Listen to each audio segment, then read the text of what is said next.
So hello বন্ধুরা, আশা করছি তোমরা খুব ভালো আছো। আমিও কিন্তু খুব ভালো আছি। তো আজকে তো জানোই একটা স্পেশাল ডে। কী স্পেশাল ডে সেটা কিন্তু তোমরা আগে কমেন্ট করে জানাও, তারপর তো আমি বলেই দেবো। তো আজকে হচ্ছে কি মাদার্স ডে। তো আমি মাকে একটা দুটো গিফট দিয়েছি।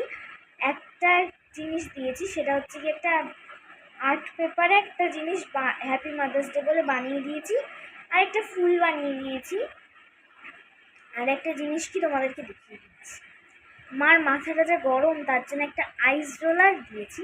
আর এমনিতে মুখটা আমাদের সবারই, সে তো 3 প্যাকেজ এসেছিল, একটা আমি মার জন্য খুলে সুন্দর করে প্যাকেজিং করে রেখেছিলাম, কিন্তু প্যাকেজিংটা দেখাতে পারিনি, মা খুলে দিয়েছিল।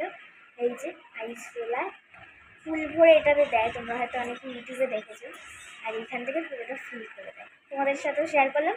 তোমরা কিন্তু আমার হ্যাপি মাদার্স ডের আর্ট পেপার বানানোটা, তো আর্ট পেপার দিয়ে যে জিনিসগুলো বানানো সেটা কিন্তু তোমরা দেখে বা এমনি তোমাদের নিজের মন থেকে কিন্তু বানিয়ে তোমাদের মায়ের যেই জায়গাটা খোলে প্রতিদিন, সেই জায়গায় কিন্তু রাখতে পারো।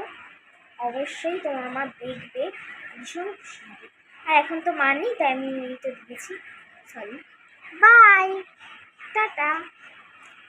লাইক আর কমেন্ট করতে কিন্তু ভুলো না।